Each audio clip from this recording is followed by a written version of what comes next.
Let's go.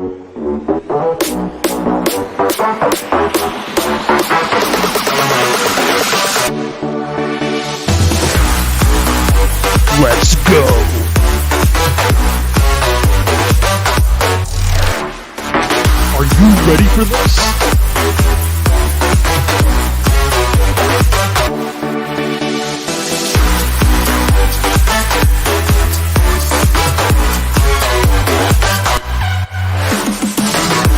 I don't think you can handle this.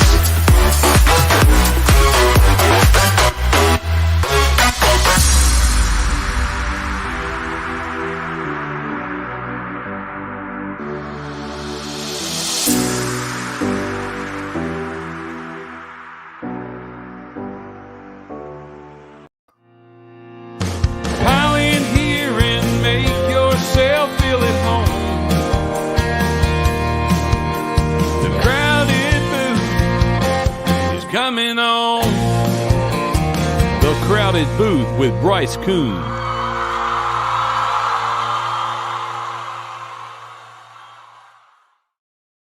Good evening, everyone, and welcome to another episode of the Crowded Booth Live. Bryce Coon here alongside you. Ralph, I've got a little bit better of a mic set up.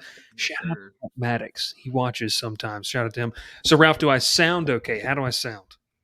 A lot better than last week, or on Mondays. I'm sorry. A lot. Is it really that much better in your opinion? Yes, because if you watch Mondays and maybe listen to it after, you hear Bryce's jacket rubbing against the microphone the whole night. It was bad. It was bad. It wasn't good. And hey, we were on the radio as well. But listen, we are so excited for everyone to be tuning in, whether it's on Facebook, whether it's on Twitter or YouTube. And yes, we're back on Facebook. Make sure to follow us on any of those platforms. Share this as well as we bring you some great sports talk. We're going to be talking kind of what we talked about on Monday, but we're going to go in depth on some of the big games in college football. We're going to do some quick hitters, and then we're going to go that as well. If you're over listening on the radio as well in Noonan, LaGrange, or East Alabama, and Lineville and Ashland, we appreciate you tuning in when this is airing Thursday on your drive home from 5 to 6 p.m. Once again, Bryce Coon alongside Ralph Leary for tonight's episode here on a beautiful Wednesday night, Ralph. We have people tuning in on Twitter right now. We can't see them in our live viewer count on our screen, but indeed we are ready to roll. Ralph, we've had some big changes come to the show this past week. We've obviously, made an appearance on the radio. We've got a new sponsor. Make sure to shout them out, Climate Control Heating and Air. We'll talk about them a little bit later on tonight. But none is bigger than Ralph StreamYard with what we use here. We're looking to make the move, though, back to in-person, you and I sitting together. We got to figure out all the logistics of what that will look like. But we're going to be talking about some great sports conversation today. How excited, Ralph, are you to be here on a Wednesday night where you spend, let's just be honest, where you spend your fantastic evening? Oh, I mean, I love being here. This is always a fun place to be. Yes. Nothing better than, sorry. I was preoccupied doing something for you that you did not realize until now, maybe. Yeah, and that's throwing the YouTube link down in the comment below over on Twitter. Remember, if you are commenting on Twitter, I've got you right here on my phone. I'm watching you, but we would love for you to go over to YouTube, hit the subscribe button. Ralph, we've gone up 80 subscribers in the past month, a little over a month. That's awesome. Who was 150? 150. I'm still trying to nail that down because people, if you didn't make your subscription public, then I can't see. And some people decide to make their subscription private. But nonetheless, we're going to be talking about some sports tonight. But Ralph, I want to get to our question of the day. We lead off on Mondays, and I haven't even told you this one yet. We lead off on Mondays with our Sunday apps. Our question of the day. Would you rather ride a roller coaster consistently for 35 minutes and you can't get off, or be in a dunk tank for a full 24 hours? Am I just sitting in the water for 24 hours? There are people throwing stuff at you constantly, but you have to stay on you have to be the person that is being dunked for 24 hours straight. Then I'm going to throw one more question at you. Does it matter what roller coaster it is? Not a child's one. We're talking about like Goliath or something like that. Oh, then dunk's hanging in a heartbeat because I hate roller coasters. Roller coasters are not fun. Let us know in the comments what you would do. If we're talking about like some fun roller coasters, I'll go on some fun ones. Now, I'm not going to ride the Goliath or Superman for True. 35 minutes straight, because I don't want to do that for 35 minutes straight. I'd rather just sit in a water tank for 24 hours and watch kids and some adults completely miss it. So Who wants to be involved in that? Let's just be honest. Nobody. But listen, no, I'm going to have to actually roll with this scenario, Ralph. I'm going to go with the dunk tank as well. That's a long time. 24 hours. I don't think we realize how long of a time period that is, but I am deathly afraid of roller coasters. you can make some Cannot money off that, stand them. though. I can pay $5 for 5 balls, and you make some good money doing that. You could, but that's because you don't make any of the money. You're just a volunteer. There's no money involved, Ralph. No point doing this. You should know. Sean Taylor has just joined the Twitter chat as well. Not the Sean Taylor that played for the Washington football team. R.I.P. R.I.P. No, listen, we're over on YouTube, Twitter, and Facebook as well. Ralph, let's dive into the content we have going here. We talked about in the title a couple of the teams we wanted to talk about. We're not going to go too far in depth with this Auburn-Georgia game because we do have a preview that's going to be recorded on Thursday night, coming out on Friday. You can check that out on our just specifically YouTube page content only.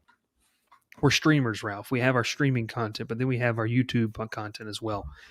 But we're going to talk about a little bit about Auburn, Georgia. First off, just quickly give me maybe some of the keys for you in this game.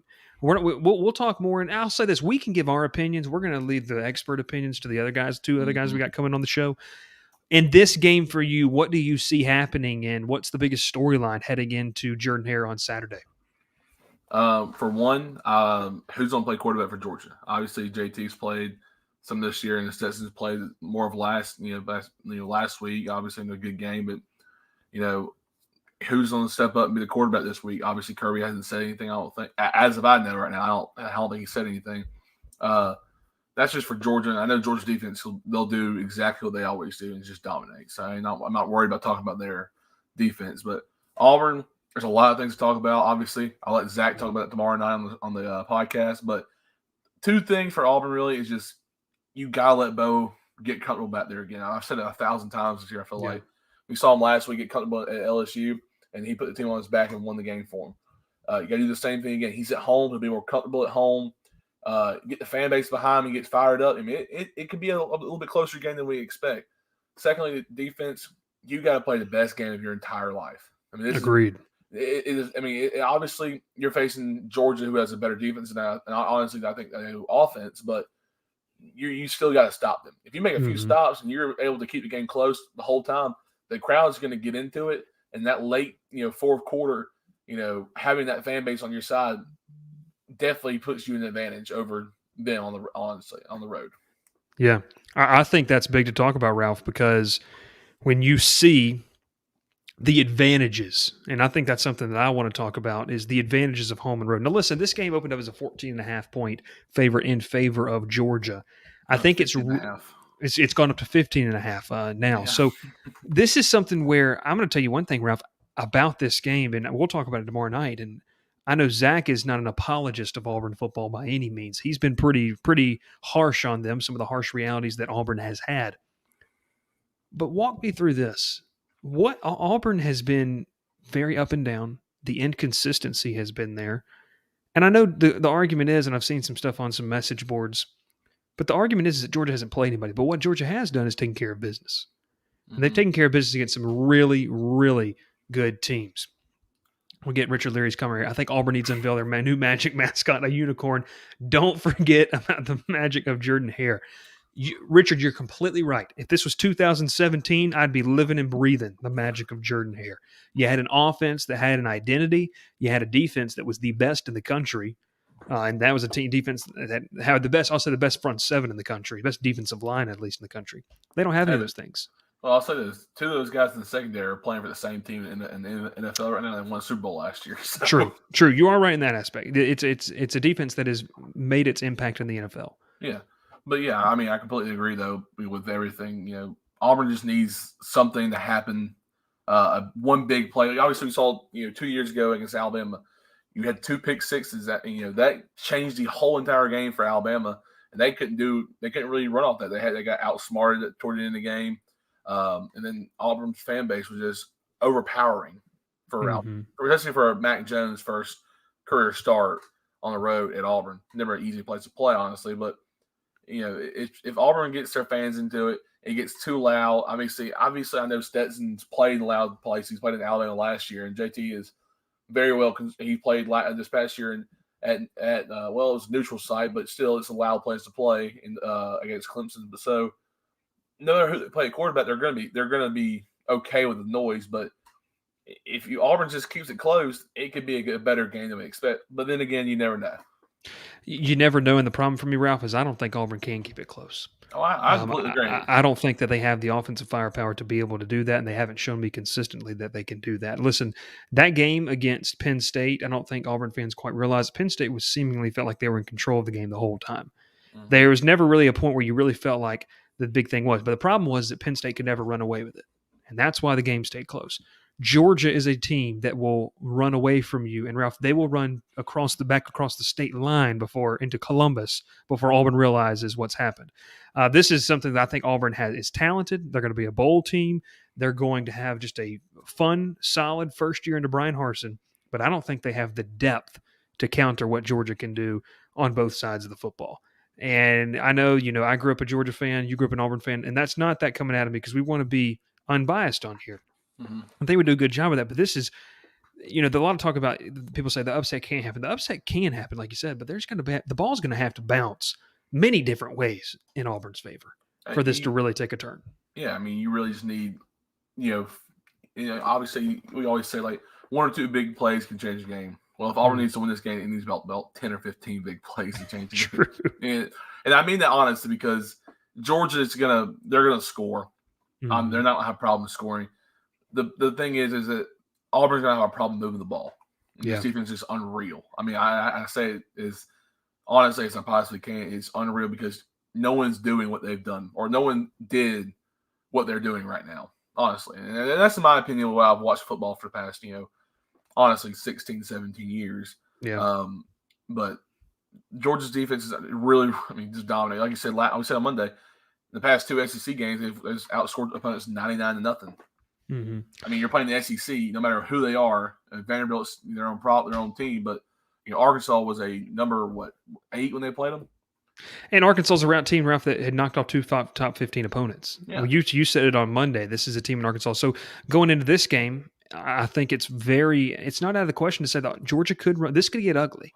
Now I'll say this: I think this is when it gets ugly. I think it's going to be a game where Georgia and Auburn are duking it out early on. Georgia has a notorious slow start. I think that comes into Richard Leary's point of the mystique, the unicorn, the magic of Jordan Hare. But I think the second half is all Bulldogs. And the reason I think so is because I think that they lean offensively on the run. And you've and I've said this too. They don't have to go in there and throw the ball 25, 30 times. They could throw it respectfully 15 to 20, and that might be stretching it a little bit. But what's to say, Ralph, they can't do exactly what they did to Arkansas? No, there's nothing wrong with that because we saw the last week. They played the ball 17 times last week. Mm-hmm. Sessions played the ball 11 out of 17. 7-11, I think 77 yards or something like that. You don't need to do more than that. When you have a run game, it's the best running back room in the country. You don't need to throw the ball 30 times. Auburn threw the ball 45 times, and I said it. They had the best running back duo in college football. Yeah, and I still think they do. And that's one thing Auburn has to do is get those two guys going early. You have to get those guys going early and often, but the problem is, Ralph, you're facing a defensive line that doesn't let anything happen. I think it's not just the size, but it's the speed and the strength of what they have. These are not just big boys that are plugging up holes. You and I played against a couple guys in high school that were just big boys that took up space. Oh, yeah. Well, Jordan Davis is a big boy that takes up space, Ralph, but he's also a young man who has sideline-to-sideline speed we've never really seen before out of a guy at his size. What says you, and that's a weird way of saying it, but what says you about this Auburn run game? They have to be able to establish run because I don't think you can go into this game and expect Bo Nix to do what he did against LSU. The gap between LSU and Georgia is very, very wide, especially on the defensive side of the football. LSU's not even a well-coached team. Dan Lanning and this defensive coaching staff, and Kirby Smart has a hand in it as well, is probably one of the most disciplined groups. Ralph, they're giving it, 4.8 points per game through the first 5? That's 4. Crazy. 4.6. I'll say this. This defense, I was watching an old documentary over on YouTube today, talked about the 2011 Alabama defense that dominated the first round. They are entering, I know it's only been 5 games, But if they continue this pace up, they could enter into what we talk about as, remember that 2021 Georgia defense? That was unreal. They had some straight up dogs, no pun intended for that. Literally. But how important, and what can you do to get the run game going? You got to at least get outside the box. If you get those guys running on the outside and sweeps and, just long runs, you got to get away from Jordan Davis. You're not going to block him. If you get, and honestly, and this is coming from a guy who played line, and you'll understand this a little bit too, is that if you get Jordan Davis, obviously he had a lot of guys in depth. They can put someone else in there for Jordan Davis and let him replace him for a little breather. You get this defense running a lot, sideline to sideline. You're going to tire them out. Obviously, they're good, but a tired defense is not as good as a defense who's not on the field long enough. So obviously Georgia wants to hold the ball for a long time, run the ball, run the clock down, have the time of possession as long as they can, let defense rest, and just be unreal the whole game. But if Auburn's just run the ball sideline to sideline, getting the first down, every once in a while, and then going on, throwing the ball for a little play action, it could cause a problem. You got to get those runs outside the line though, because or outside the box, because you're not going to block those guys up front. You're not going to block those linebackers because you're going to have a problem getting past the defensive line. So Georgia's probably going to run a 4-man defensive front. I would against Auburn because they're going to try to run the ball in the middle, and you can't do that against Georgia unless something just miraculously happens with Auburn's offensive line, and they just come out and say, "We're going to play the best football of our entire lives." And then I don't still think it's enough. That's how good I think Georgia is. And I want to say one thing is, and obviously the talent that Georgia and Auburn faces here are completely different. They're both allowing under 100 yards rushing defensively. Obviously, like I said, Georgia or Auburn hasn't played a team that really runs the ball very well. But those two things, it shows you that both defenses are they're still good. Georgia's is elite. Auburn's is just okay right now. It's not a bad defense, but it's not a great defense. It's not on Georgia's level, obviously, but it's where I feel comfortable as saying this as a former or a huge Auburn fan growing up and now a neutral fan, is that Auburn's defense can still make plays on and make plays that cause problems with Georgia. Yeah. And that's what I like about the SEC. No matter who's playing against each other, no matter where the ranking is or the record is, it's football, it's college football in the Southeast. There's always going to be something going on, and there's something's going to happen. Auburn's going to make a few stops early on, like you said. It's going to be a slow start for Georgia, and they may make a change at quarterback. They may, I don't think they will, but they could. And some things could change, and then they just can't get going. And it could be a defensive slugfest, and it'd be like 13-7 or something like that, or 13-3 the final score. You just never know, though. You never know, and the thing is, Kirby Smart loves to play those games. He loved that game up in Clemson. He loved it. And I'll tell you one thing, he's telling, after the national media told Georgia all last week they hadn't played anybody, they go out and beat Arkansas 37-0. He said, we're going to tell the guys the same thing. They hadn't beat anybody. Real quickly, our final score prediction. We'll move on to the next game as we quickly go through this game. What's your final score prediction for this Auburn-Georgia game? We're obviously going to be having our article come out on thecrowdedbooth.com. You can check that out as well. But what's your final score prediction real quick? I'll go ahead and give mine. I think this is a game that Georgia wins handily. I'm going to go, and I think the offense does show out. I think they lean on the run with a couple sprinkled play action in the middle, which Stetson Bennett is more than capable of doing. I'm going to go Dogs 34, Auburn 13. A touchdown and 2 field goals from Anders Carlson. 34-13 final in the favor of the Dogs on the road.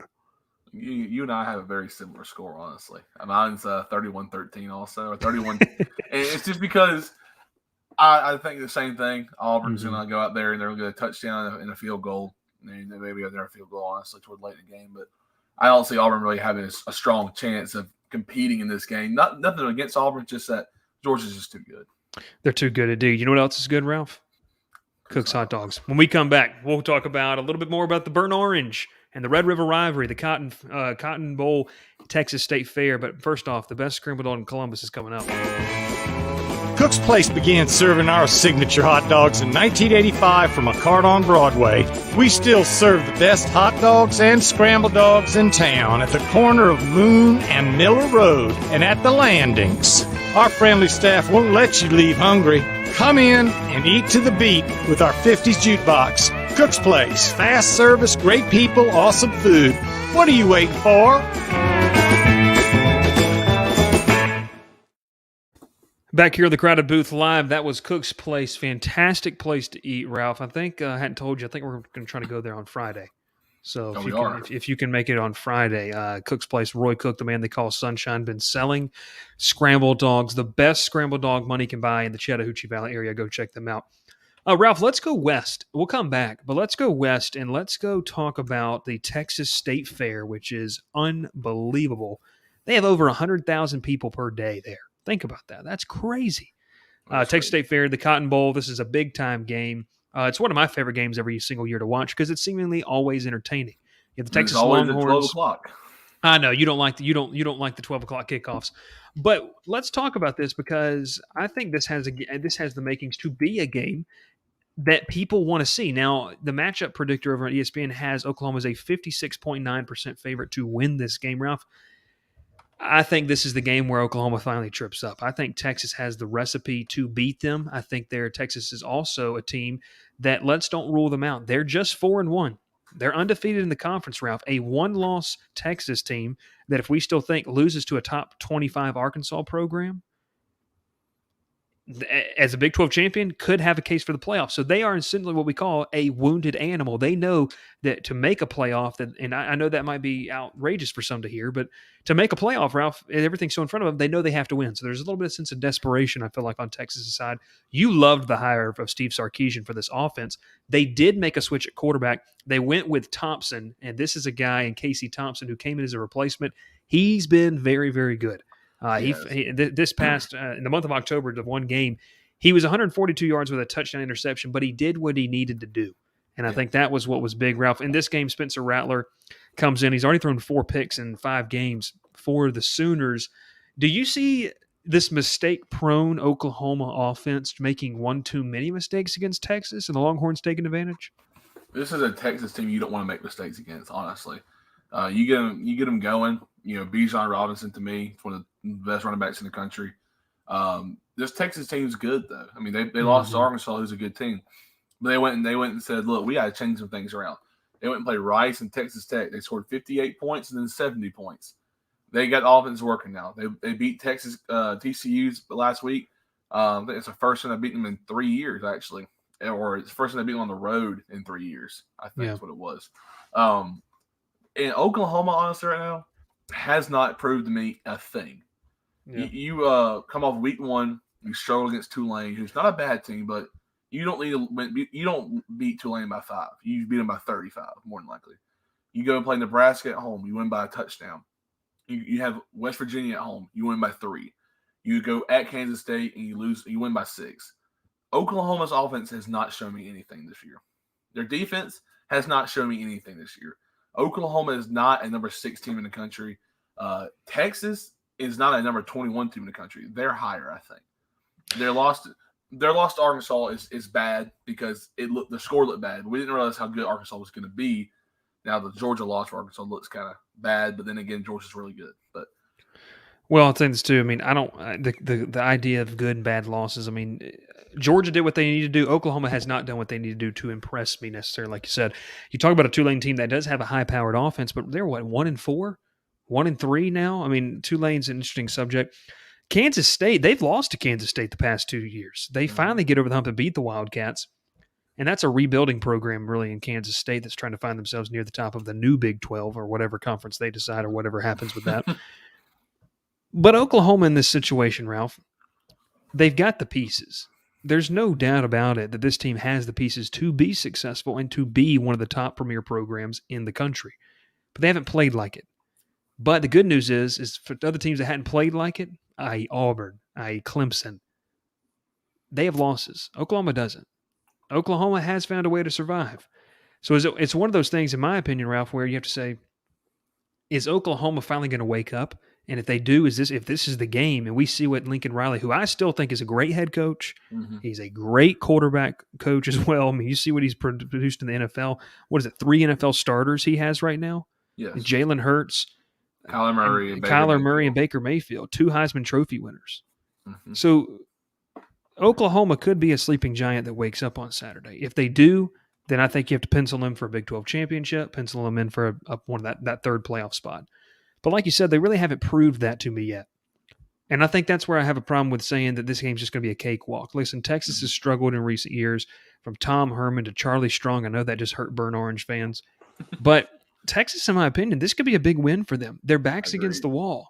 Steve Sarkisian knows how to game plan. And like you said, Ralph, you pointed out, Oklahoma's defense is not all the preseason hype. This was a group that coming in, well, this was supposed to be the year that they changed that narrative of a Big 12 defense. They haven't done that.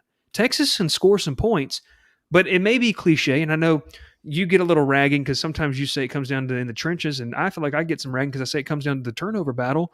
But I do think so, because I think Spencer Rattler is a turnover-prone quarterback right now. He's talented, but sometimes he tries to force an error, i.e. Bo Nix. He tries to force the big play. Yeah. I mean, so there's nothing wrong with that. And there's nothing wrong with that. He's very talented. He's going to be taken in the draft. Someone's going to take a chance on him. But West Virginia is a quality opponent. Kansas State's quality, but this is a game that Texas is going to be ready for. It's not. This is a game, Ralph. This isn't a trap game. This isn't a game that is creeping up on anyone's schedule. I mean, everyone knows when the Red River Shootout or rivalry is. I mean, this is a big time game, and I just think Texas can get over the hump in this situation. I think the Longhorns could do it. Real quick, as we have two more games to talk about tonight. What is your prediction, real quick? I think it's a shootout. Like, I honestly, what it is. I think it's 45-40, Texas.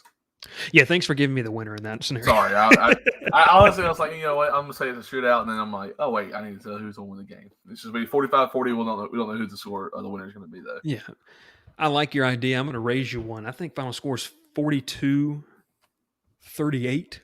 Okay. In favor of the Longhorns. So we stay similar. I think Longhorns win that. Let's talk. I want to say one thing, though. This is the game that Steve Sarkisian looks back at is, down the years, is that this was the game that made me a head football coach. And this is obviously he's been one before, but this is the game that made me. This is one I sit right here and say that game right there means the most to me. Yeah, I like that. I like that indeed. Let's move on to the Big Ten. And let's talk Iowa-Penn State, Ralph. This game's not getting a ton of love. Obviously, College Game Day didn't get the memo that this game had playoff implications. And a lot of people didn't. I know Josh Pate, who's a friend of mine and everything, he went and he's going to A&M, Alabama. Or he's going to Texas, Oklahoma, which, listen, that game in Texas, Oklahoma is a fantastic one to go to. It's not like that game is not a fun one to go to. So keep that off the side. That's from an atmosphere standpoint, the stands are going to be packed. That's one that post-COVID, I get you got to go to. But Iowa-Penn State has an interesting matchup. Ralph, Penn State has just found a way to win football games. On the other side, you have a team in Iowa that is dominant defensively. They're physical, very physical. I know that we don't have a ton of stuff, going on about what we have, the material-wise on this game. But if you just had to briefly give me an overview, what does this game mean in terms of Big Ten supremacy, and how could this affect the playoff race and just the race to go to the Big Ten title in general? Because Penn State, if I'm not mistaken, or one of them is in a division by themselves, essentially. I'm about to let you know the answer to that. But for one, like you said, this team is very, very dominant. Penn State is in their own. Mm-hmm. So it's Penn State, with Ohio State, Michigan State, and Michigan. And Iowa's by themselves. Sorry. Iowa has they're only really team competitive in their division.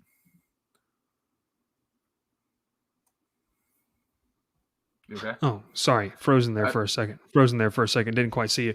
No, I like what you said. Iowa's physical. They are just a nasty team as well. They can get a little nasty. You know what I mean? I want to say, I think it was last Friday, I think they played. Yeah, last Friday they played against Maryland. And I was watching the game, and Maryland's a scary team to play on, especially on the road, because they're still a really good team. I thought Maryland was going to throw the ball all day on them. I really did. I thought they could have a lot of yards, score a lot of points, but Iowa would pull out at the end. I turned the TV off, and I think it was 14-10. I think when I was watching it, it was the first quarter, I think. And I woke up next morning and I saw the final score was 51-14 Iowa, and I said, "What the heck happened?" What changed? And I saw that they picked the ball 5 times. Iowa's defense is very good, and I'm not comparing it to Georgia, but it's on the same level as Georgia, because Stat wise, they've dominated their competition. That's the big thing. Allowing 11 points per game, 87 rush yards. That defensive line is very good. Offensive line is really good. Iowa's a good team. Don't overlook Iowa. People are saying that they should be number 3. You're wrong because Iowa should. Yeah. Well, we don't know. Yeah, that's what I'm saying. But that's the argument. Who Stanford in there? Why not? Yeah.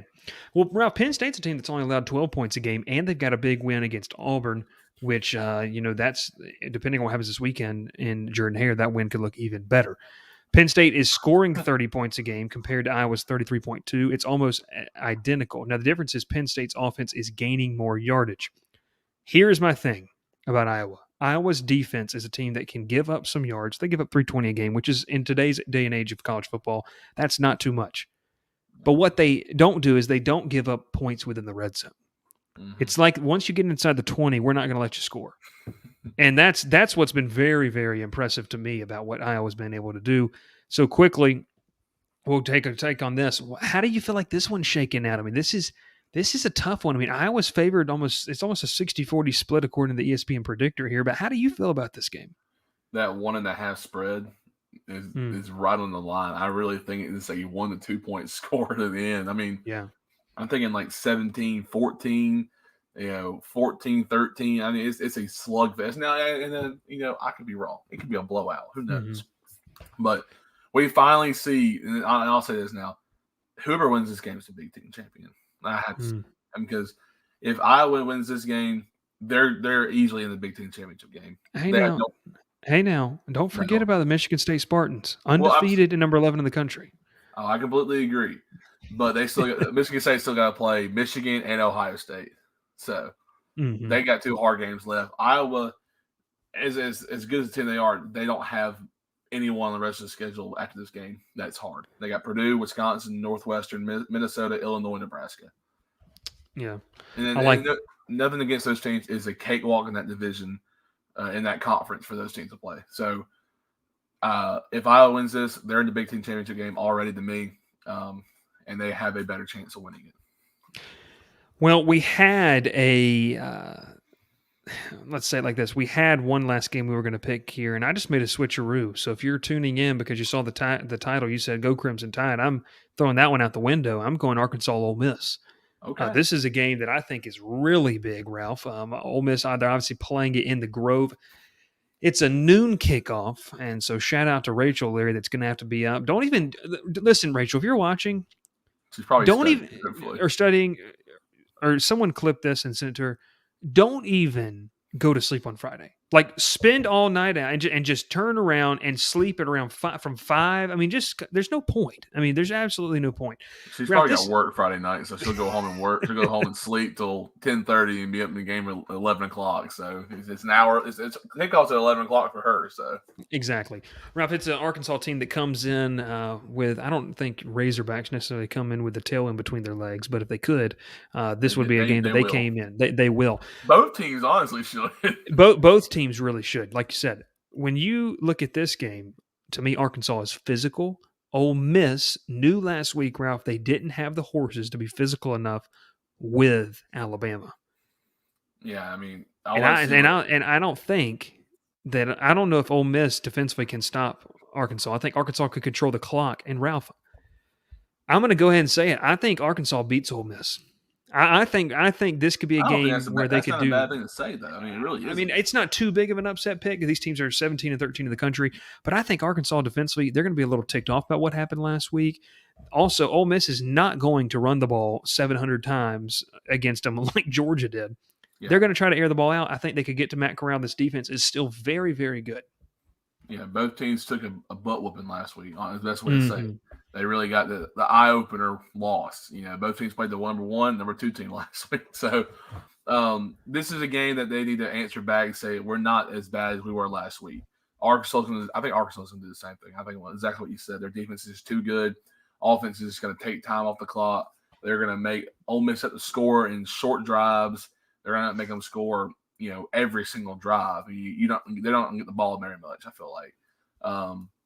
Matt Corral, to me, he's a good quarterback. I think the game plan last week for Ole Miss was not there. I think Yeah. They did not plan it out very well. They were too aggressive early on, and they shot themselves in the foot. Basically, gave them Alabama 2 scores. But like you said, I don't think Ole Miss's defense is ready. They're better than they were the year before. They're getting better, but this is the game that if you want to be a top 25 team in the SEC, you got to play defense somehow. Mm-hmm. You know, some team, we saw in the years past, Ole Miss and Alabama could outscore everybody, but eventually you got to face the facts that SEC defense is always going to be elite somehow. So you got to play elite defense to win games in the top 25. So you've seen Georgia do that. Now Ole Miss has to answer the questions that can we play defense finally? When you go back to those Ole Miss Alabama games, what did it come down to? The fact that Alabama just found a way to get for their defense to find one more stop. I don't think Ole Miss can find that, especially against an Arkansas team, like you said, Ralph, will control the clock in this game, will do a good job of really being more physical than Ole Miss. I got the Razorbacks winning this one. What's your final score prediction this one? I'm going to go with Arkansas. Let's go. I think Arkansas just holds the ball more, which makes me go with a lower score. Technically, you might think. I'm going Arkansas like 27, Ole Miss like 23. Like, I just don't think Ole Miss is going to get enough touches to run the score up and gain 500 or 600 yards of total offense. I think it's Arkansas 38, Ole Miss 28. You want 10 point victory? I still think it's a good amount of scoring because Ole Miss's offense is still to me just really good, and obviously they don't run the ball very much, but when they do, they are very electric. Matt Corral can run the ball just as well as any other quarterback can, really. And I believe Jonathan Mingo's back for Ole Miss this week. I could be wrong. I haven't. That'd be big. And if that happens, I can see Ole Miss winning this game because that is a big part of their offense. And not having us Alabama was awful because the rest of the receivers weren't nearly as good. But I want to say one thing: props to Braylon Sanders, Callaway product, with a huge one-handed catch on the sideline. Unbelievable catch on the sideline. The spread on this game is 6 points in favor of Ole Miss. The over-under set at 66.5, so it'd be interesting to see. I think I got the under on that. Ralph might have taken yours would go over in that aspect, 38-28. So that's interesting to see. Over. We love the over in that aspect. Hey, we got a message from our sponsors real quick. When we come back, Ralph, we are going to go and spend the last 15 minutes of the show. We're going to be talking specifically about the Atlanta Braves and previewing what they have coming this weekend. It's going to be a ton of fun here as we will talk just about heating and air. Climate Control Heating and Air, you got to make sure to hit them up. They're a fantastic sponsor of the show. We're excited to have them alongside us. And listen, Climate Control Heating and Air Conditioning has a very long history of providing quality heating and air cooling services to their clients throughout the Columbus, Georgia area. That's really from anywhere from East Alabama to West Georgia, LaGrange, and beyond. They've been in business in this area, so they're trustworthy since 1983. They have a great commitment to providing excellent heating, cooling, and air quality services, and it's well established. You're not going to hear a bad thing about Climate Control Heating and Air. So check them out over at cchac.com. You can schedule an appointment online with their day to go out and get a little survey to see what you need to be done, or you can schedule an appointment by calling here today. Not here, but there. 706-452-5987. We're excited to have Climate Control Heating and Air, an official sponsor here of the Crowded Booth.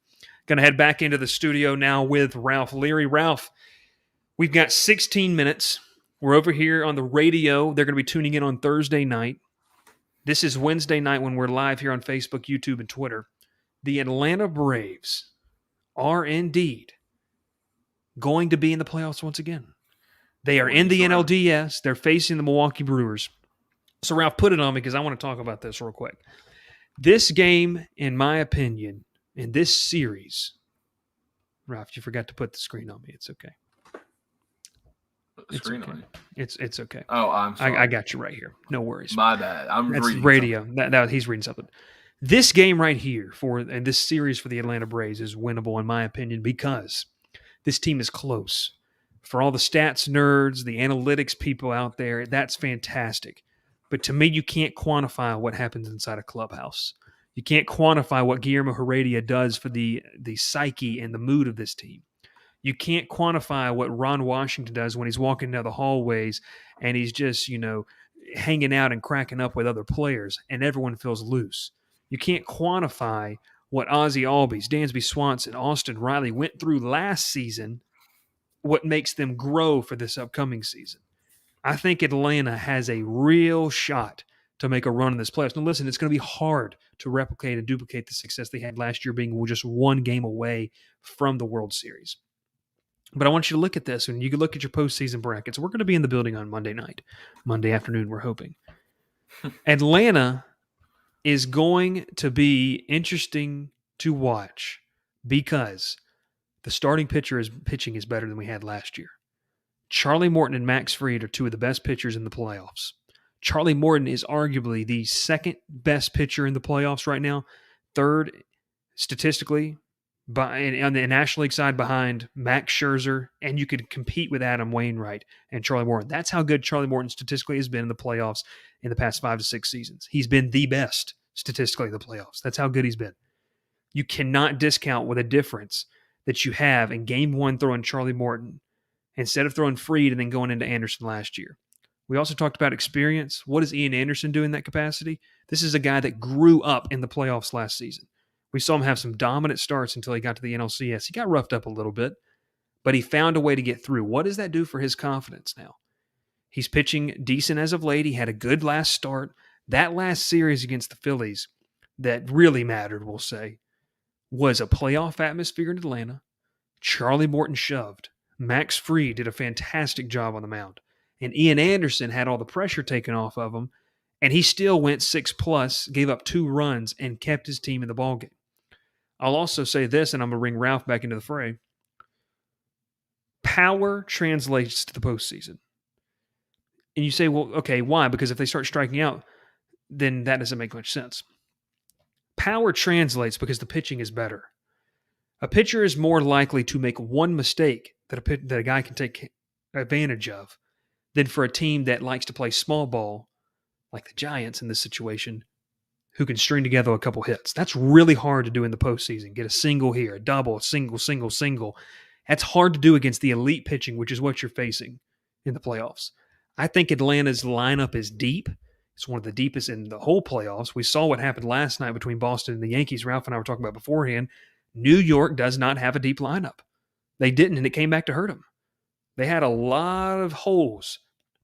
And Ralph, much like, and I'll bring you back into this, Ralph, much like they had against last night the Yankees and Red Sox, and Atlanta saw earlier in the year when they had the injuries, there were some bona fide outs in the lineup. Right now, there's not.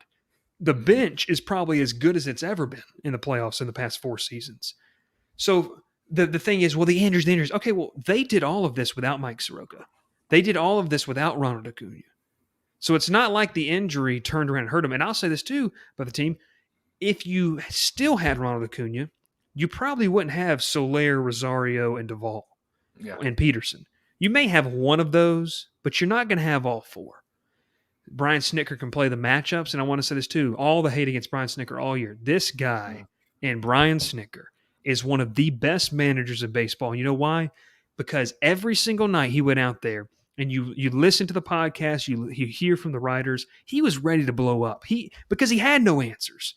When they were losing and winning every night for like 2 weeks, it was frustrating. You don't know what to do about that. 11 straight.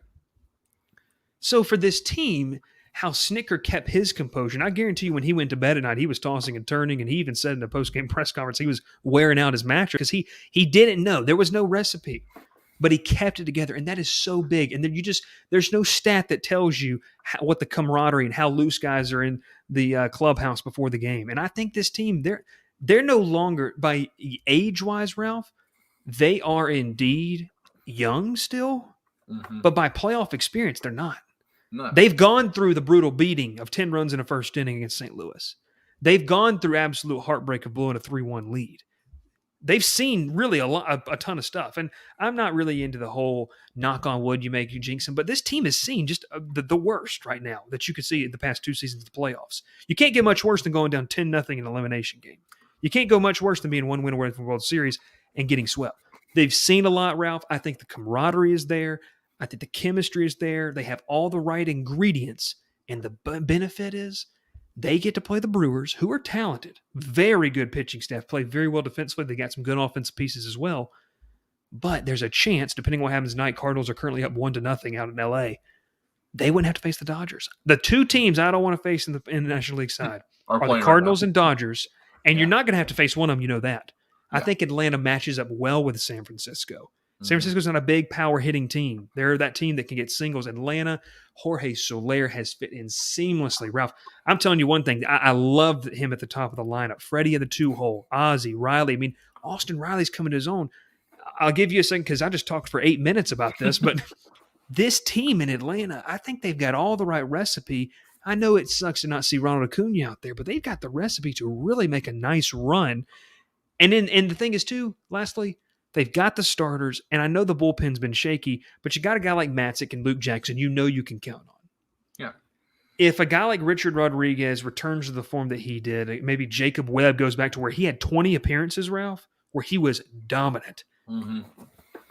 And then if Will Smith continues the run that he did where he brings back a little bit of the glory, and I know people have opinions of that, but there's some arms you can count on the bullpen. But the difference is, Ralph, not like last year, we weren't going deep into ball games. You said at the beginning of the year, when the starting pitching goes deep, then you can do that. And that's kind of my little fray on it. You got 9 minutes here to kind of wrap up what we're talking about. But I just think that this team has all the ingredients to really make a fun run in the postseason. Well, you said this earlier. Is the Braves were down. We were 1-1 away from the World Mhm. Series. I only think it was that they were one pitcher away from the World Series, one starting pitcher at least. You go into the playoffs last year. You had Max Fried, Ian Anderson. Those are your only two starting pitchers that were actually technically supposed to play for them this year. You know, who are actually on the roster right now. Let's say that. Yeah. Because Kyle Wright's in AAA. Bryce Wilson was traded away. So right now you're sitting there and you go, all right, we got Charlie Morton, you got Max Fried, and Ian Anderson. Okay. Game 4, you have Charlie Morton on some rest, or you can go Drew Smiley, Huascar Ynoa. I mean, this team's a lot better than it was last year. And I feel confident saying that. Obviously, we're without Acuna. It hurts not having him out there. He brings a spark to this team unlike any other player in baseball does. I still think this right now, he's the best player in baseball right now. Obviously, Trout's up there, but what Acuna brings to this team, this city, this lineup, the clubhouse, everything. When he's at the bat, you know something's going to happen. And not having that hurts. But with the team that was Guillermo, with Soler, Duvall, Rosario, guys who came into this team and just really meshed well. Props to AA. I mean, the dude found guys that could fit in properly with this team, work well with them, and just help this team win. And that's what they do. I think Jock Peterson said it best when they asked about Ian Anderson. What do you think about this guy, how he pitched? You know, the guy goes out there and it's lights out. He has some of the best hair and some of the best pitching. And it's true. I mean, this team right now is playing on top-level baseball. Obviously, the Brewers were really good all year. And we saw that. We saw them twice this year. So I'm at home and away. They played very well against us. As of late, they realized, well, we're going to win our division anyway. We'll just kind of cool off and just relax and, take every game up, just as slow as possible. But the Braves are like, it's win or go home for us at this point. We got to win. We got to win. We can't lose. They go and sweep the Padres on the road, who were supposed to be the second best team in the National League West or National League, honestly. And then they come home and face the Phillies and sweep them at home. The Braves are going to win when needed the most. And if they feel their backs against the wall, they're hard to beat. And I feel like that's what's going to happen this weekend because they're getting overlooked by a lot of people. And I don't know why you would overlook this team. They're really good. The Brewers are still good. I'm not counting out the Brewers at all, Bryce. I trust me. Yeah. As much as I want to see the Braves win it, Corbin Burns is my favorite pitcher in baseball. He really is. This team, though, they hit the ball well. And if they get up, 2 games in this series, and they're coming home in Atlanta on Game 3 for a chance to clinch the series, and you're in the NLCS again for the back-to-back years in Atlanta. I don't want to play in Atlanta on Monday night and 2-0 series up with Braves. I mean, it's going to get loud. I'm going to be loud. I mean, I can't. I mean, honestly, if it's 2-0 and the Braves are leading, I don't care what time the game is. It'd be 9:30. I'll be there. It's going to be it's going to be fun. It's going to be fun, like you said. I think the biggest thing is that Game 1 sets the tone. In this series. You're throwing Charlie Morton. You go back a year ago, you were throwing Max Fried. He was unreal last season. You go back 2 years ago, Ralph, you were throwing Mike Fultonevich. Think of how far the Atlanta has come since their Oh, game good one Lord. starter. And that was a year in Markfield Depth. She was very, very good. I forgot to say one thing, and that's the biggest thing in the whole thing. If the Braves get past the starting pitching, I feel confident. Their bullpen is in shambles. And when I say shambles, I mean their hands are in shambles because their best relief pitchers decided to throw a punch at a wall. Yeah. Just like Enoa, but Enoa's back now. Real quick, we got one last sponsor we got to shout out, and then Ralph, I have something for you that we didn't plan for, but I want you to give me a quick synopsis on something coming up this weekend. So it's okay. You don't have it's going to be fine. It's going to be fine. We got Section 103, a proud sponsor for Georgia Tech fans. They have fantastic gear. My man Steven over at section103.com, the ATL, only place you can get that logo. You have to use code Crowded Booth for 10% off your first order. You can pair it with some great stuff. And really, guys, they just have good stuff. It's just really, really awesome gear, comfortable gear, and you need to check them out. Section 103, more comfortable in the club seats. They're going to continue to try to add some more stuff as well as they get further and further in development. They got big things coming here for the month of October, so you need to make sure to check them out as well. The final task, Ralph, as we are entering the final couple minutes of the show, we obviously are on the radio in LaGrange, East Alabama, and Noonan, and so there is a high-profile recruit out of Phoenix City, Carmelo English, that is making a visit this weekend to Auburn. Auburn right now, he is ruled as warm, we'll say, according to 24/7 Sports. He's being highly recruited. This is a talented man and really just another great receiver that is coming out of Central Phoenix City, the Red Devil program. Talk to me real quick about this visit, what it could mean, and how big of a get would this be for Auburn? Carmelo English, the 4-star wide receiver out of Central Phoenix City. Well, this is a team that desperately needs wide receivers and guys who are really good. Carmelo English is one of the best receivers in this area and honestly all of high school football. Obviously, I'm not going into 5 stars and everyone. I'm not listing everybody who's in front of him, but he's so underrated for who he is. He's got great speed, great route running, great hands. I mean, his ball skills are impressive enough for a high schooler his age doing what he's doing. I mean, you don't see that very often at his age. Most of the time you see those about guys who have played 2 years in college football and had some coaching and had some work with other guys. So he's got a great future ahead of him no matter where he lands. Auburn desperately needs to win him over this weekend. He took a trip to Georgia last week, I think, and I think he's going to take one to Alabama later on the season. Carmelo is, to me, a great kid in general. I really think he is. Overall, this is I don't want to say it's the number one recruit Auburn needs to get, but this is one of their top recruits they need to land because he adds some depth to the Auburn receiving crew that's very, very young, very kind of not to the talent they want to be at, and this guy will add a lot of skill, a lot of adversity to this offensive line, this Auburn offense or receiving crew because he can play slot, he can go deep. He's probably got, like I said, he's probably got the best hands in this area, and it's sad to see that he's only listed as one of the the 9th player in Alabama. That shows you how good talent is in that state, but he is one of the best in that class. He's definitely very talented, Ralph. There's a lot of talent in the area. Obviously, his teammate Jordan Moultrie goes down with an ACL injury, and I'm telling you, Jordan Moultrie is a kid that is unreal to watch.